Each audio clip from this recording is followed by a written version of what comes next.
Hello all welcome to day 70 of my 90 days weight loss challenge. ముందుగా అందరికీ శ్రీరామనవమి శుభాకాంక్షలు.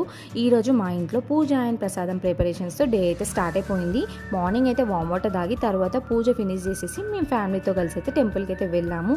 ఇంకా టెంపుల్ నుండి వచ్చేసరికి అయితే నాకు 1 o'clock అయిపోయింది, చాలా లేట్ అయిపోయింది. అందుకే ఈరోజు మార్నింగ్ అయితే బ్రేక్ఫాస్ట్ మిస్ అయిపోయింది నాకు.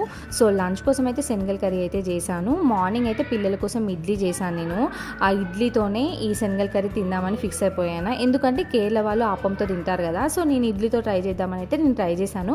అండ్ ఈ శనగల కర్రీ అంటే నాకు చాలా అంటే చాలా ఇష్టము. డైలీ తినమన్నా నేను తింటా. వేడి వేడిదైతే చాలా అంటే చాలా బాగుంటుంది. ఇంకా ఆనియన్ పెట్టుకొని తింటే సూపర్ ఉంటుంది. ఇడ్లీతో కూడా బాగానే ఉంది, పర్లేదు అనిపించింది. సలాడ్ అండ్ కర్డ్తో తింటే చాలా ఫుల్ఫిల్లింగ్ అయితే అనిపించింది. ఇంక ఈవినింగ్ అయితే మేము బయటికి వెళ్ళాము. నా డైట్కి కావాల్సిన ఐటమ్స్ అన్నీ అయిపోతే అవి కూడా అన్నీ తెచ్చేసుకొని మళ్ళీ రీస్టాక్ అయితే చేసేసిన. ఫెస్టివల్ హడావిడిలో ఈరోజు అయితే వాకింగ్ అయితే మిస్ అయిపోయింది, ఎక్కువ ఫినిష్ చేయలేకపోయినా జస్ట్ ఒక 5K స్టెప్స్ అయితే అయిపోయినాయి.